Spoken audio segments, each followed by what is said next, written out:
रोज कहता रहा कि तुम मुझसे माफी मांग लो तो सब कुछ वापस कर दिया जाएगा।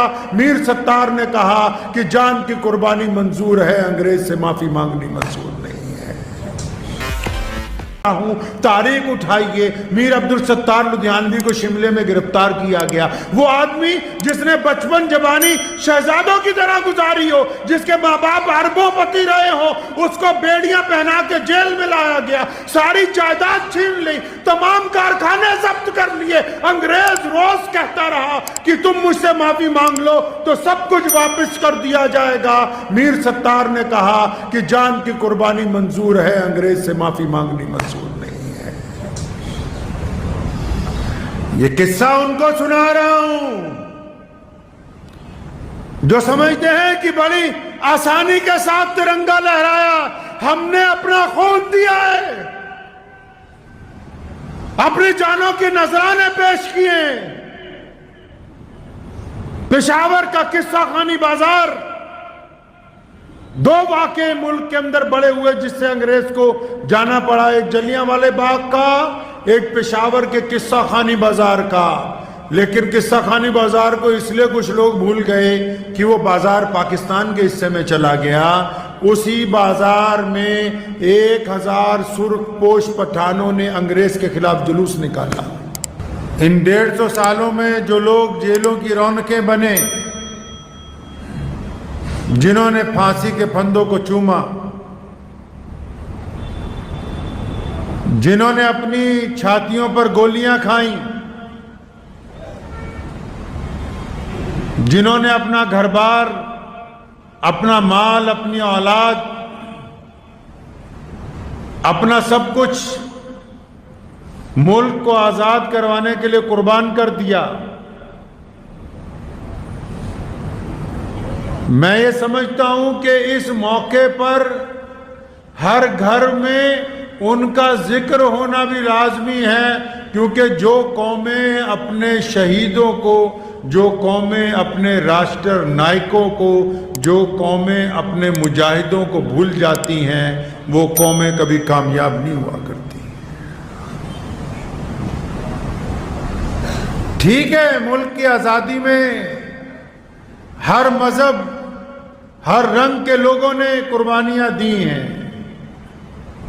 लेकिन इस बात को भी याद रखना होगा कि अंग्रेज के खिलाफ भारत की जंग आजादी में मुसलमानों ने अल्पसंख्यक होने के बावजूद, जिसको माइनॉरिटी का दर्जा आप देते हैं, जिनको यह कहा जाता है कि इनकी तादाद कम है, हमने कम तादाद होने के बावजूद बंगाल में भी अंग्रेज के दांत खट्टे किए, दिल्ली में भी अंग्रेज के दांत खट्टे किए, और मुल्क का कोई सूबा ऐसा नहीं है जहां कहीं किसी दूसरी कौम का कोई जवान अगर कुर्बानी देने के लिए निकला हो तो मुसलमानों ने उसके कंधे से साथ कंधा मिला के कुर्बानी ना दी हो।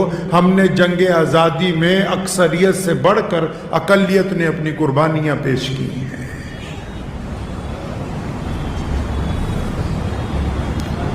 जंग आजादी की अगर हम तारीख उठाएंगे, आज कुछ लोग ये समझते हैं कि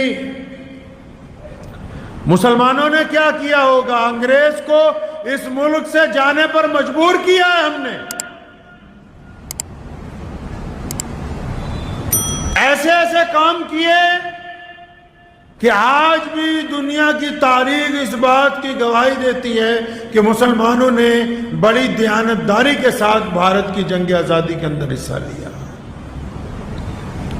और सिर्फ ये नहीं कि जंग आज़ादी में हम ये कहते रहे कि सिर्फ किसी एक कौम के लोगों के साथ, हम सिर्फ अपनी कौम के लोगों को साथ मिलकर लड़ेंगे, बल्कि जब अंग्रेज ने इस देश के अंदर हिंदुओं को, मुसलमानों को दो अलहदा नजरिए दे के आपस में लड़वाना चाहा, उस दौर में भी मुसलमानों ने सबकत ले जाके ये बाकायदा फतवा जारी किया कि देश की आजादी के लिए मुसलमान और हिंदू आपस में मिल के लड़ेंगे, तब अंग्रेज इस मुल्क से वापस गया है।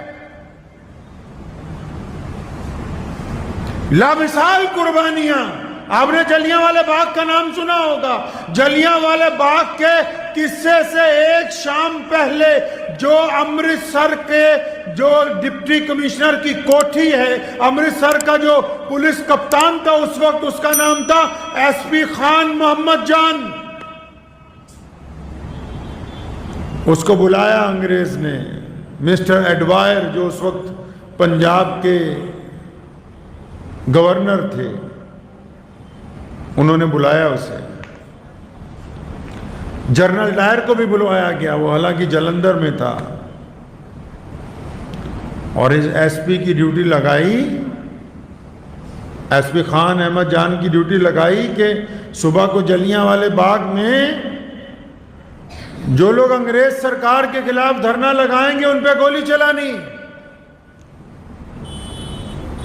ये मैं तारीख का वो वाकया आपको सुना रहा हूं कि हमने अपनी कुव्वते अमल से इतिहास को बदला है।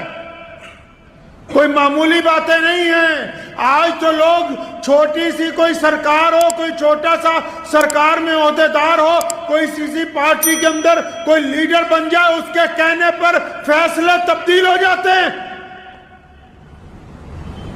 अच्छे खासे अफसरान का ज़मीर सच्चाई बोलते बोलते एक बार कलम रोक लेता है, क्योंकि सरकार की नाराजगी कौन मोल ले भाई। मिस्टर एडवायर ने बुलाया एसपी खान अहमद जान लुधियानवी को। पढ़िए जलियांवाले बाग की रिपोर्ट। उसने बुला के कहा कि सुबह को जलियांवाले बाग में जो लोग एजिटेशन करेंगे अंग्रेज सरकार के खिलाफ, उन पे गोली चलानी। तुम्हारी ड्यूटी है, तुम जाके पुलिस लाइन से अपनी टुकड़ी लो, तुम जाओगे, तुम्हारी जिम्मेदारी है कि जलियांवाले बाग में से कोई जिंदा वापस नहीं आना चाहिए।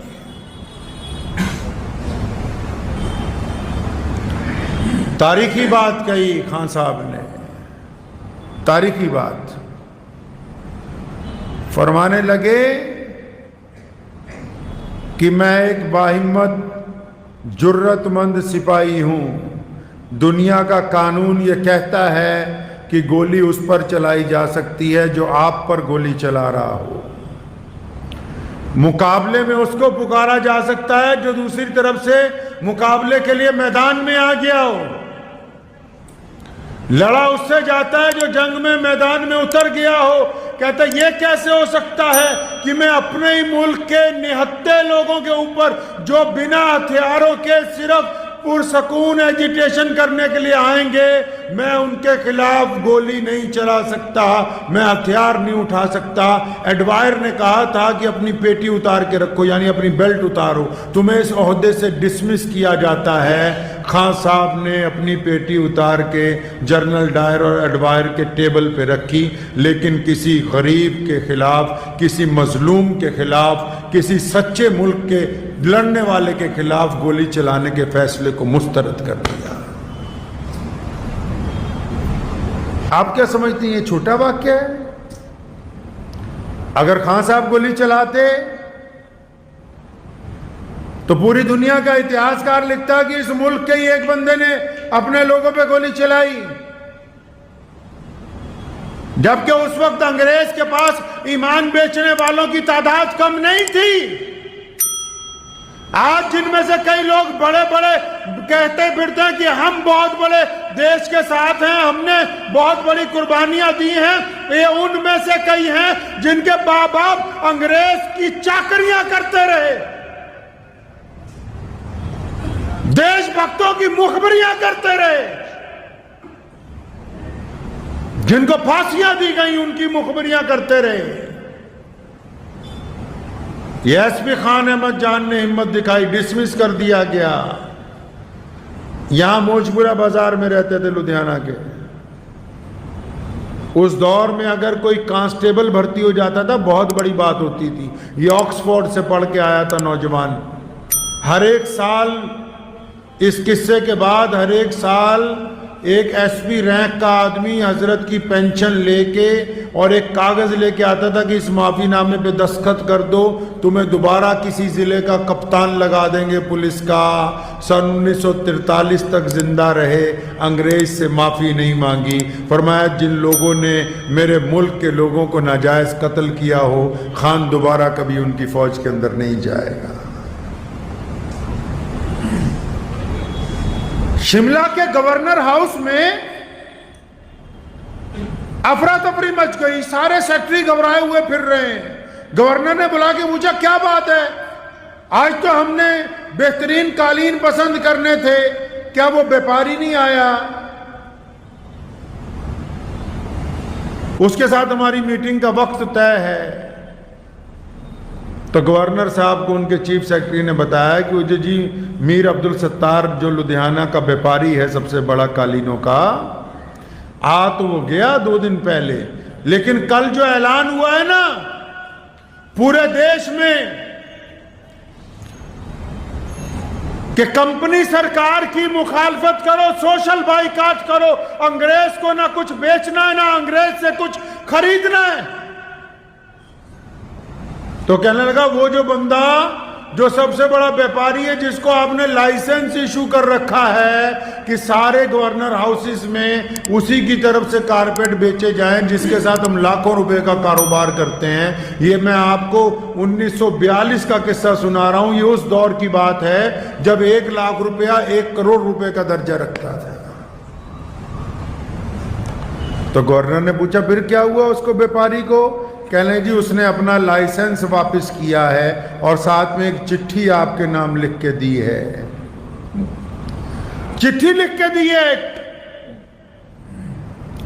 उसमें लिखा है कि तुम हमारे मुल्क पर क्योंकि नाजायज काबिज हो, मुल्क के देशभक्त ये कहते हैं कि आज से अंग्रेज के साथ लेना देना बंद है, इसलिए मैं ये वापस करता हूं। तारीख उठाइए, मीर अब्दुल सत्तार लुधियानवी को शिमले में गिरफ्तार किया गया। वो आदमी जिसने बचपन जवानी शहजादों की तरह गुजारी हो, जिसके माँ बाप अरबोपति रहे हो, उसको बेड़ियां पहना के जेल में लाया गया, सारी जायदाद छीन ली, तमाम कारखाने जब्त कर लिए। अंग्रेज रोज कहता रहा कि तुम मुझसे माफी मांग लो तो सब कुछ वापस कर दिया जाएगा। मीर सत्तार ने कहा कि जान की कुर्बानी मंजूर है, अंग्रेज से माफी मांगनी मंजूर नहीं है। ये किस्सा उनको सुना रहा हूं जो समझते हैं कि बड़ी आसानी के साथ तिरंगा लहराया। हमने अपना खून दिया है,